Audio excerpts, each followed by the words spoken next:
딸에게 누군가가 찾아와서 아이스크림 사줄게, 아이스크림 먹으러 갈래? 라고 제안할 때에 저희 딸은 어떻게 반응해야 할까요? 네, 가면 안 되겠죠. 처음 보는 낯선 아저씨가 한 제안이라면 당연히 거절해야 할 겁니다. 그 아이스크림 사줄게라는 이 약속이 이루어지지 않을 가능성이 훨씬 많기 때문이죠. 그런데 아이스크림 먹으러 갈래라고 제안한 사람이 아빠라면 어떻게 해야 될까요? 안 가면 손해인 거죠. 무조건 따라가야 되는 겁니다.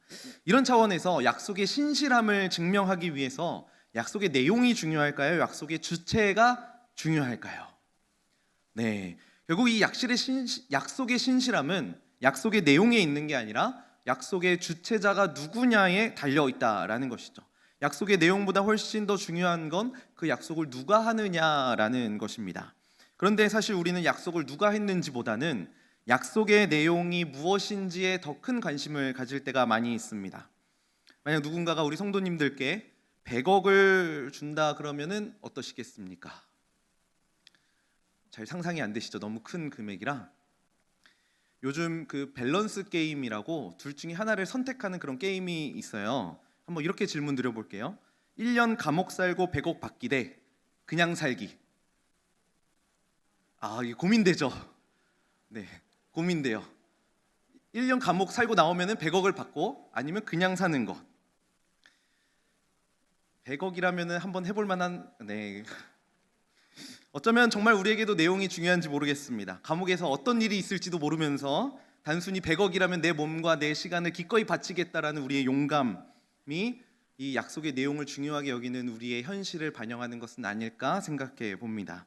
사실 이런 분위기들이 요즘 문화 가운데에도 많이 녹아져 있습니다. 재작년인가요? 나왔었던 오징어 게임이라는 그 드라마가 있었는데요.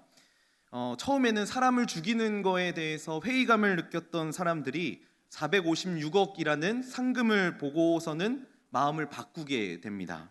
돈이 목적이 되면 인간이 살아가는 이유와 목적은 눈 감을 수 있다라는 거죠. 그러니까 456억이라는 수단이 중요한 거지 인간의 목적, 인간의 존재의 근본 이유에 대해서는 관심이 없는 그리고 인간의 본질에 대해서 너무나 잘 묘사했습니다.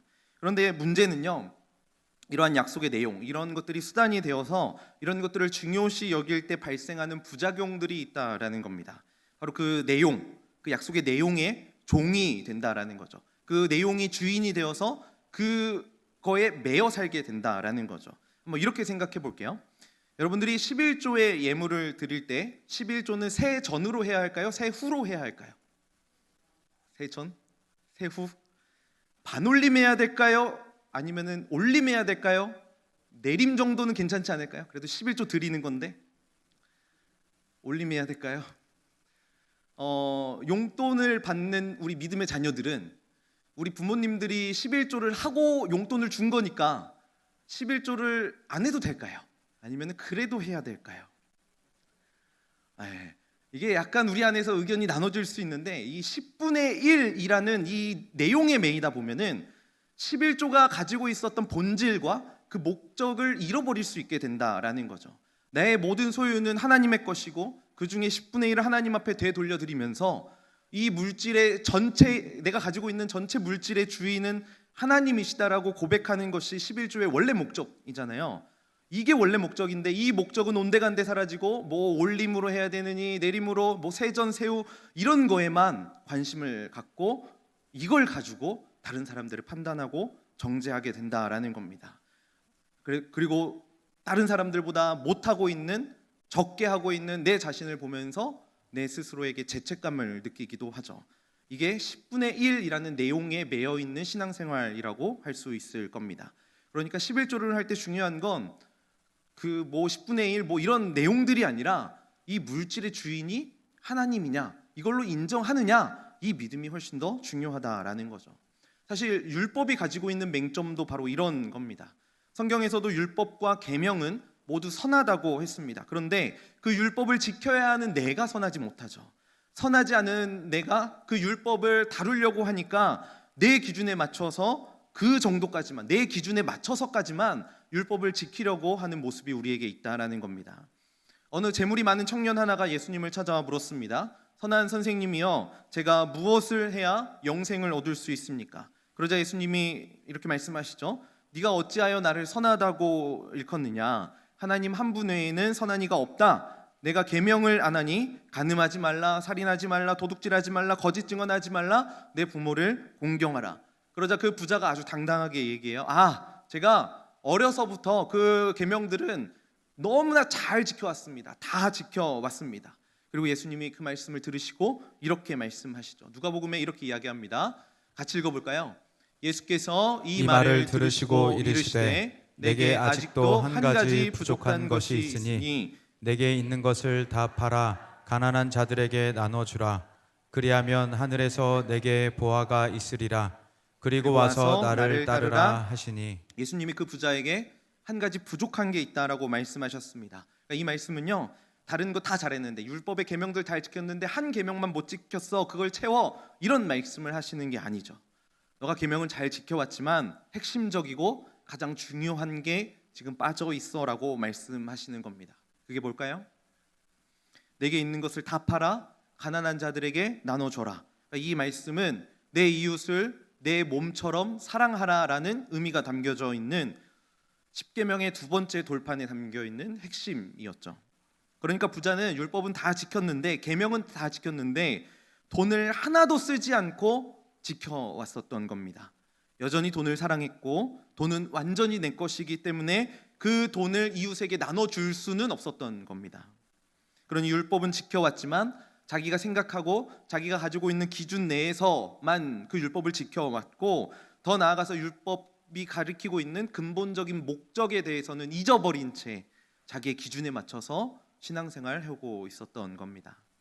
이게 율법에 매인 사람들에게 나타나는 부작용이라는 거죠. 율법의 원래 기능과 율법의 원래 목적이 있습니다. 결국 율법의 최종 목적은 우리가 너무나 잘 아는 것처럼 하나님 사랑, 이웃 사랑이잖아요. 그런데 원래의 기능과 목적으로 율법을 지키는 게 아니라 내 기준에 맞춰서 지키게 되는 겁니다. 자기 방식으로 합리화한 율법을 지키고 있는 거죠. 그래서 부끄럽지 않다라고 말할 수는 있는 겁니다. 그런데 그건 자기 방식으로 합리화한 양심을 따라 살았기 때문인 거지, 진짜 율법이 원하는 만큼의 율법을 지켰다라고 이야기할 수는 없는 거죠.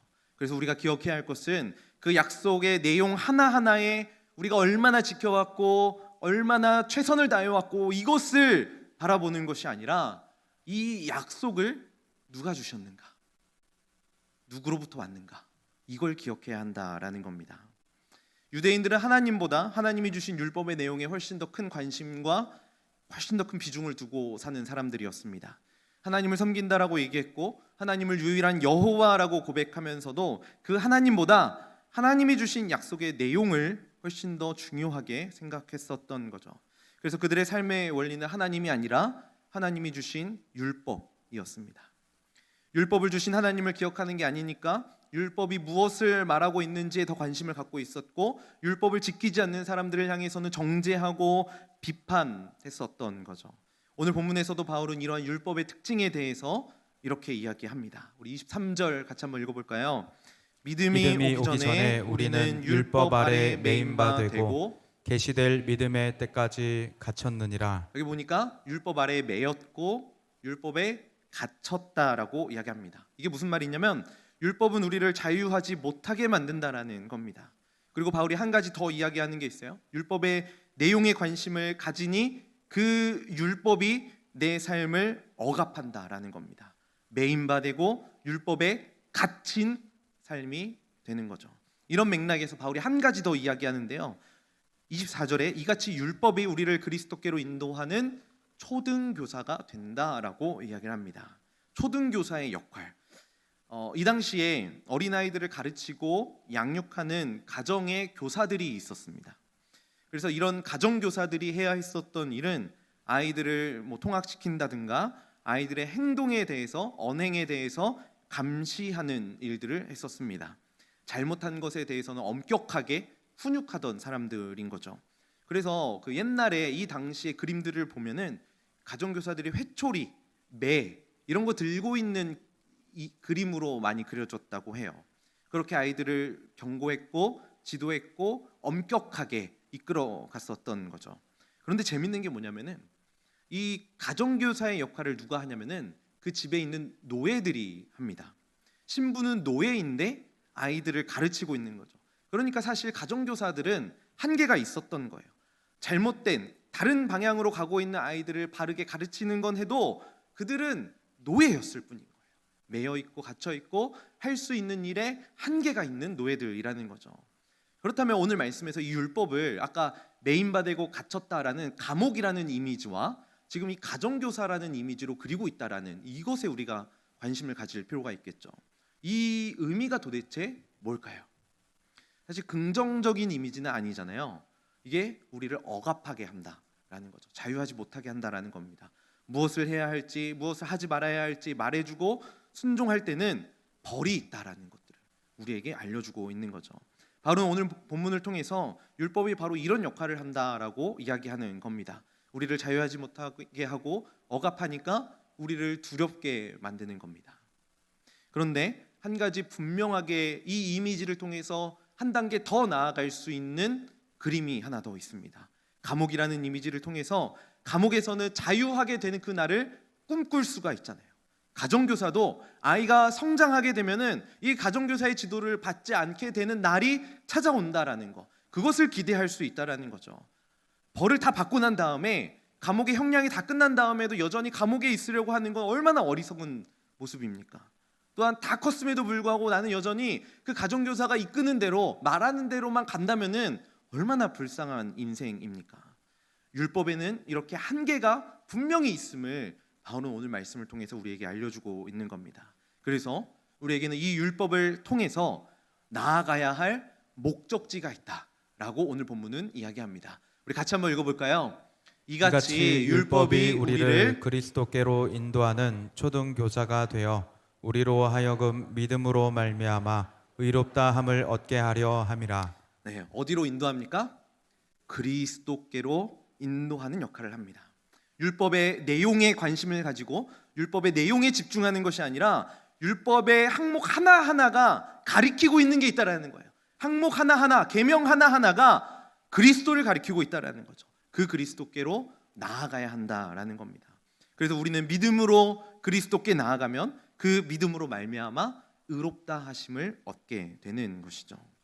이런 차원에서 오늘 바울이 율법에 대해서 여전히 갇혀 있고 또 초등교사의 가르침을 받고 있는 그러한 성도들을 향해서 공통되게 이야기하는 것이 있습니다. 23절에 보니까 믿음이 오기 전에 우리는 율법 아래에 매인바 되었고 계시될 믿음의 때까지 갇혔느니라. 믿음이 온 후로 우리가 초등교사 아래에 있지 아니하도다.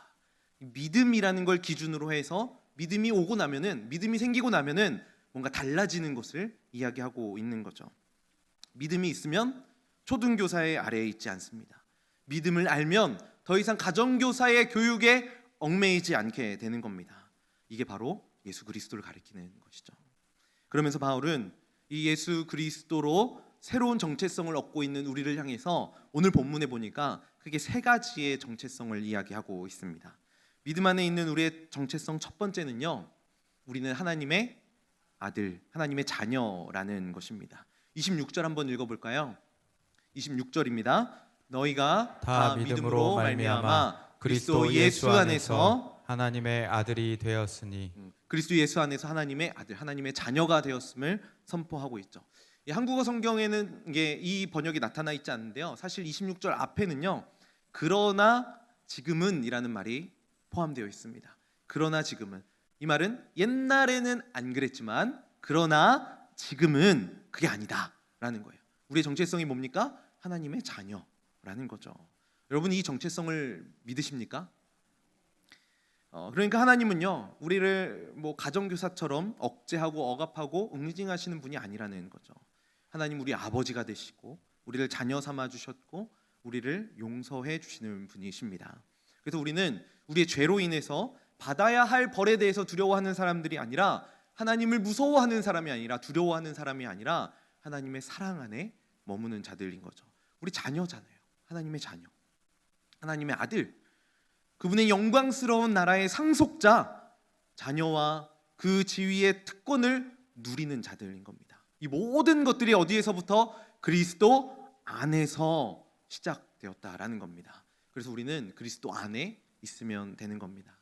제가 이 하나님의 자녀라는 정체성을 묵상하면서 제게 이런 마음이 들더라고요. 저도 결혼하기 전에는 하나님의 자녀라는 정체성을 생각할 때는 제 자신을 향해서 고백하는데 어려움이 없었습니다. 그렇지, 나 하나님의 자녀지, 맞아, 하나님의 아들이야.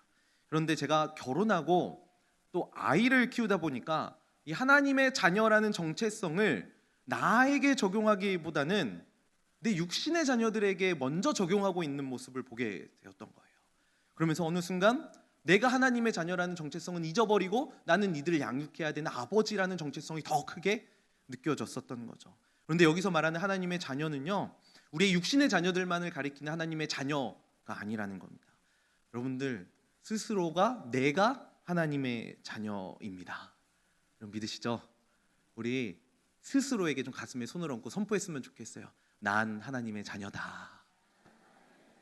네, 여러분 이 사실을 기억하셔야 됩니다. 여러분들 한 사람 한 사람이 하나님의 자녀입니다. 그리고 두 번째 정체성을 이야기합니다. 두 번째 정체성은요, 그리스도로 옷 입은 자입니다. 그리스도와 합한 자는 마치 그리스도의 옷을 입은 것과 같다라는 거죠. 같이 한번 읽어볼까요? 누구든지 그리스도와 합하기 위하여 세례를 받은 자는 그리스도로 옷 입었느니라. 네. 이 갈라디아서를 받았던 초대교회 성도들은 대부분이 노예였습니다. 그런데 그들은 세상에서 노예였고 종이었는데 예수님을 믿은 이후에 노예의 옷이 아니라 예수의 옷을 입은 사람들이었습니다. 사실 현실의 신분은 그대로였고 현실에서 입고 있는 옷은 그대로였는데 막 매가 두렵다던가 뭐 벌이 두렵다던가 뭐 주인의 어떤 징계가 두려운 그런 눈치를 보는 종이 이제는 아니다라는 것이죠. 왜냐하면 노예들이 이제 인식하는 겁니다. 내 진짜 주인은 내 눈앞에 보이는 그 사람이 아니라 온 세상을 창조하시고 진정한 부요와 자유와 신분과 지위를 다 가지고 계신 주권자임을 이들이 알게 되었기 때문이죠. 그래서 그들의 주인은 눈앞에 보이는 그 사람이 아니라 여호와 하나님이었던 겁니다. 여전히 내가 입고 있는 옷은 누더기 같은, 때로는 일하느라 흙이 잔뜩 묻어있는 그런 옷이라고 할지라도 영적으로는 그리스도의 옷을 입은 자로 바뀌었다라는 거죠. 그런데 참 아이러니하면서도 너무 재미있는 건 이런 노예들, 이런 종들의 모습을 보고 회심한 사람들이 있었다라는 거예요. 예수님께로 돌아온 사람들이 있었다라는 거죠. 그들의 주인이었습니다. 주인 입장에서는 이렇게 보이는 거예요. 인간 대접도 못 받고 일만 하는 자들이 행복해 보이는 거죠. 죽어라 일만 하고 잘못하면 매 맞고 때로는 막 이리저리 팔려다니기도 하는 노예들인데, 종들인데 이들이 행복해 보였던 거예요. 사랑하는 성남제일교회 성도 여러분, 이게 예수로 옷 입는 자들이 보여줄 수 있는 힘이라는 것을 기억하셔야 됩니다. 이것이 우리의 힘이 되어야 합니다. 교회 다니면서 막 힘들어가지고 여기저기 가면서 막 얼굴 찌푸리고 짜증내고 교회 안에서 있었던 막 속상한 일들 세상에 가서 다 풀고 그런 모습 보면서 세상이 교회를 뭐로 보겠습니까? 때로는 세상 사람들처럼 술 담배는 기본이고 욕하고 다른 사람들 정죄하고 미워하고 뒷담하고 이런 모습 보면서 세상이 교회를 뭐로 보겠어요? 여러분, 우리는요 죄의 옷, 노예의 옷을 입은 사람들이 아니라 예수 그리스도의 옷을 입은 사람들입니다. 우리의 내면은 아직 더러울 수 있습니다. 아직 부족할 수 있습니다.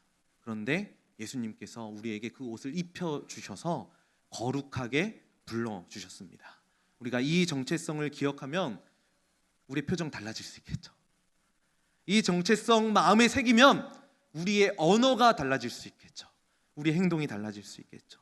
오늘 이 자리가요, 우리의 옷을 갈아입는 탈의실이 되길 소원합니다. 예수의 옷으로 갈아입는 탈의실. 그래서 이 예배가 끝난 다음에 저 예배당을 나갈 때는 달라지는 거예요. 그 노예들이 예수님을 믿고 예수로 옷 갈아입은 다음에 주인 앞에 보였었던 그 표정, 그걸로 바뀌는 거예요. 그 마음으로 바뀌는 거예요. 우리의 삶이 그렇게 바뀌면 우리의 모습을 보고 그리스도가 전해질 수 있게 되는 거죠. 그리고 바울은 세 번째 정체성에 대해서도 이야기합니다. 우리 28절 같이 한번 읽어볼까요? 너희는 유대인이나 헬라인이나 종이나 자유인이나 남자나 여자나 다 그리스도 예수 안에서 하나이니라. 다 그리스도 예수 안에서 하나. 세 번째 정체성은 이겁니다. 우리는 그리스도 예수 안에서 하나입니다. 평생을 노예로 살았던 사람들이 교회로 들어와서 이 세상에서는 볼 수 없는 새로운 질서를 맛보게 됩니다. 이것이 노예들이 또 복음을 받아들이는 계기가 되기도 했겠죠. 너와 나의 다른 모습으로 차별하지 않았습니다. 특권이나 우열과 어떤 열등감을 만들어내는 공동체가 아니라 진정으로 교회는 예수 안에서 하나였었던 겁니다. 심지어는 교회 안에서 종과 주인이 하나가 됩니다. 세상은 힘이 지배하고 칼과 창을 가지고 영토를 정복하던 시대였는데 상대적으로 늘 열등하게 여겨졌었던 종들, 여자들 전부 다 하나가 되었습니다. 여러분, 이게 복음이잖아요. 이게 교회 안에서 일어나야 하는 일들이잖아요. 이 세상이 만들어 놓은 수많은 차별을 정당화하고 있는 이 온갖 구조들, 이런 틀들을 교회 안에서는 무너지게 했었던 거죠. 예수 그리스도로 인해서 완전히 새로운 질서가 교회 안에서 새롭게 세워졌었던 겁니다. 그래서 감히 제가 이런 말을 해도 될지는 모르겠는데 우리 교회는, 우리 성남제일교회는 좋은 사람들이 모였다는 칭찬을 받지 않는 교회가 되면 좋겠습니다. 성남제일교회는 정말 좋은 사람들이 많더라, 이런 칭찬보다 성남제일교회는 진짜 하나더라, 성남제일교회는 모습이 다 다른데 정말 하나더라, 이런 칭찬을 좀 들었으면 좋겠어요. 직업, 성별, 고향, 빈부 격차 이런 거에 따라 우리 교회는 나눠지지 않는 거예요. 그래서 정말 어울리지 않는 것 같은 사람들이 어울릴 수 있는 공동체, 그래서 누구나 우리의 교회에 와서 마음을 나누고 삶을 나눌 수 있는 그런 공동체, 이런 공동체가 되면 얼마나 좋을까요? 사실 엄밀히 따졌을 때 좋은 사람들이 어디 있습니까? 그죠? 좋은 사람들이 어디 있습니까? 우리 다 죄인들이잖아요. 겉으로는 아닌 척, 나는 의인인 척 하지만 사실 우리 다 죄인이잖아요. 그죠? 죄인들이 모인 공동체잖아요. 여기에 좋은 사람이 어디 있습니까? 그런데 우리 교회의 머리가 예수님이시고 그 예수님께서 우리 교회를 하나 되게 하셨다면 우리는 정말로 하나가 될 수 있는 거죠. 다른 건 다 놓칠지라도 그리스도 예수 안에서 하나이니라라는 이 정체성은 우리가 굳건하게 붙잡아야 하는 겁니다. 왜냐하면 교회의 주인은, 교회의 머리는 예수 그리스도시니까요. 제가 우리 초등부 친구들을 함께 섬기고 있는데요, 한 달 전쯤에 한 친구가 초등부에 처음으로 나왔습니다. 너무 반가워서 그 친구에게 어떻게 교회에 왔는지 물어보고, 제가 교회에 계속해서 나올 건지, 뭐 이렇게 사촌이라든가 먼 지역에서 가족들 때문에 잠깐 온 친구들도 있기 때문에 한번 물어봤습니다. 계속 올 수 있는지. 그러자 그 친구가 뭐라고 이야기했냐면은, 저는 결정할 때 항상 한 번은 아니고 두 번은 해보고 결정해요. 두 번만 나와보고 재미있으면 계속 나오고 재미없으면 안 나오려고요. 이렇게 얘기했습니다. 아주 당돌한 5학년의 남자아이였습니다. 근데 이걸 바꿔서 생각해 보니까요, 한 번 나왔잖아요. 이제 기회가 한 번밖에 없는 거예요. 제가 그때부터 긴장이 되더라고요. 일주일 내내 정말 고민도 되고 기도도 많이 해봤습니다. 어떤 말씀을 어떻게 재밌게 해야 얘의 마음을 사로잡을 수 있을까? 어떻게 교회에 나오게 할 수 있을까? 그래서 막 기도하는데 하나님이 저에게 그런 마음을 주시는 거예요. 왜 걱정해? 네가 하려고? 이런 마음을 주시는 거예요. 생각해 보니까 내 교회 아니잖아요. 제 교회 아니잖아요. 예수님의 교회잖아요. 그냥 저는 우리 아이들에게 예수님을 잘 소개하면 되겠더라고요. 그래서 좀 위로가 되기도 했지만 여전히 깊은 곳에는 약간의 불편함과 좀 긴장되는 그런 마음이 있었고, 그 다음 주가 됐습니다. 그 친구가 또 왔더라고요. 예배 끝나고 가서 안 물어보고 싶었는데 그럴 수가 없어서 가서 물어봤습니다. 어땠니? 그 친구가 뭐라고 대답했을까요? 어떻게 하셨어요? 너무 좋았어요. 저 계속 다닐 거예요. 이렇게 얘기하더라고요. 지금도 열심히 잘 다니고 있습니다. 여러분 이런 거를 보면서요 제가 뭘 느꼈냐면은 내 교회 아니고 우리 예수님이 주인이시고 예수님이 머리이신 교회이잖아요. 예수님을 머리라고 고백하는 자들이 경험할 수 있는 열매더라고요. 예수님을 주인으로 고백할 수 있는 사람들이 맛볼 수 있는 열매였었어요. 하나님께서 우리 교회를 너무 많이 사랑하시는 것 같아요. 지난주에 우리 임직 선거했잖아요. 우리 피택자들을 아주 정확하게 한치의 오차도 없이 하나님께서 아름답게 선택해 주셨습니다. 저는 이것도 하나님의 은혜라고 생각합니다. 그런데 이 하나님의 은혜가 은혜되게 하기 위해서 우리가 무엇을 해야 할까요? 이 피택자들을 내가 투표해서 내가 찍어서 세운 게 아니라 그 피택자들을 세우신 분이 하나님이시라는 사실을 기억해야 하는 겁니다. 피택자들을 세운 것이 나다, 내가 찍었기 때문에 됐다라고 생각한 순간 우리는 율법의 부정적인 결과들을 맞이하게 되는 거죠. 그래서 그럴 겁니다. 내가 뽑았다 생각하면은 피택자들이 잘하나 못하나 내가 지켜보겠어. 누가 표 더 많이 받고 못 받고 이런 거에 관심 갖게 만들어서 정죄하게 하고 비난하고 비교하게 만드는 거죠. 여러분 이거요 사탄의 전략임을 기억하셔야 돼요. 우리를 율법의 내용에 그 하나하나의 수단에 집중하게 해서 그 율법을 주신 하나님을 보지 못하게 만드는 겁니다. 이 교회를 세워가신 하나님을 보지 못하게 만드는 아주 못된 습관임을 여러분들 기억하셔야 돼요. 임직은 처음부터 끝까지 하나님이 하시는 일입니다. 아니 그 이전에 이 교회를 세워가시는 일은 우리가 하는 게 아니라 하나님께서 하시는 일입니다. 전능하시고 아름다우시고 위대하시고 선하시고 긍휼이 많으시고 변함없으신 신실하신 하나님께서 세워가시는 것이 바로 교회임을 여러분들 기억하셔야 됩니다. 우리 아웃리치 떠나잖아요. 제가 몇몇 가는 청년들에게 물어보니까 뭐 순천, 상주 검색도 안 한대요. 왜냐하면은 그곳에서 하나님이 일하실 것을 기대하기 위해서 자기가 먼저 알아보고 준비하는 게 아니라 하나님이 하실 일들을 기대하는 거잖아요. 이런 것들이 우리 교회 곳곳에서 이런 훈련생들이 세워지니까 우리 교회는 그런 하나님의 일하심들 경험할 수 있게 되는 겁니다. 이게 하나님이 우리 교회에 주신 아름다운 열매인 거죠. 그렇기 때문에 우리는 반드시 기억해야 합니다. 우리 교회를 이끌어 가시는 분은 내가 아니라 하나님이시고 우리를 하나 되게 하시는 그리스도의 은혜를 우리 마음속에 품는 모든 성도님들 되시길 축복합니다. 이스라엘 백성들이 광야에 들어와서 출애굽한 뒤에 광야에 들어와서 우상 숭배의 죄를 짓습니다. 금으로 송아지의 형상을 만들고 이것이 우리를 애굽 땅에서 인도하여 낸 너희의 신이다라고 선포하면서 그 앞에 엎드립니다. 그리고 하나님께서는 이 사실을 아시고 모세에게 이렇게 말씀하십니다. 너희를 젖과 꿀이 흐르는 땅에 내가 데리고 갈게. 인도하겠다. 그런데 나는 너희와 함께 올라가지 아니하겠다. 오늘날 동일하게 하나님께서 우리에게 이렇게 말씀하신다라고 생각해 볼게요. 너희가 원하는 부흥, 오케이, 내가 허락해 줄게. 원하는 교회의 모습이 있니? 좋아, 그 교회 만들어 줄게. 너희들 계속해서 기도하고 있는 기도 응답이 있어? 다 들어줄게. 꿈꾸고 있는 삶 있어? 돈, 명예, 지혜 필요한 거 있어? 다 줄게. 근데 난 거기 없을 거야. 여러분들 뭐라고 대답하시겠습니까?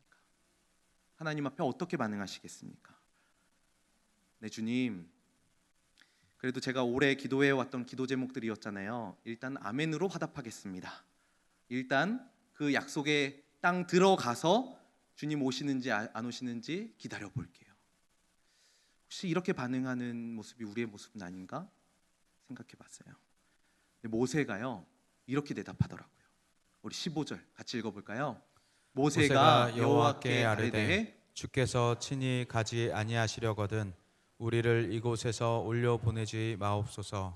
주께서 가지 아니하시려거든 우리를 이곳에서 올려 보내지 마옵소서. 이게 모세의 고백이었습니다. 기도 응답이 이루어진다 해도 내가 그토록 원하는 삶의 꿈과 소망이 이루어진다 할지라도 약속의 땅에 들어간다 할지라도 그곳에 주님 계시지 않으면 아무 의미가 없습니다. 이게 모세의 대답이었던 거예요. 우리 성도님들도 이렇게 대답하실 수 있으시겠습니까? 그렇지 못할 때가 훨씬 더 많은 우리의 모습을, 삶의 모습을 보게 됩니다. 항상 하나님께 원하긴 해요. 주님 알려주세요. 지혜 주세요. 성공할 수 있는 비결 주세요.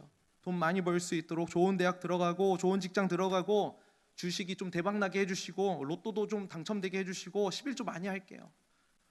일단 그렇게 되면 하나님 찾아볼게요. 그 이후에 하나님 일하시는지 볼게요. 목적지를 이미 정해놓고 그 목적지로 인도해 주시길 바라는 마음만 있는 거죠. 모세는 안 그랬다고요. 적과 꿀이 흐르는 땅 안 가도 좋습니다. 그런데 하나님이 함께 하셔야겠습니다. 저 하나님이 함께 하시는 곳에 있어야겠습니다. 그렇기 때문에 모세의 목적지는요, 가나안 땅이 아니었습니다. 구름 기둥까지였습니다. 모세가 가야 할 곳은 가나안 땅이 아니라 불 기둥까지였었던 거예요. 구름 기둥이 움직이면 가는 거고 구름 기둥이 멈추면 멈췄어야 되는 거예요. 거기가 모세의 종착지였어요. 당장 내일이 어떻게 될지 모르고 우리의 자녀들이 어떻게 될지 모르고 교회를 어떻게 만들어가야 될지 모르고 내 문제를 어떻게 해야 할지 잘 몰라요. 그런데 모세가 알았던 거 있어요. 우리가 알아야 할 거 하나 있습니다.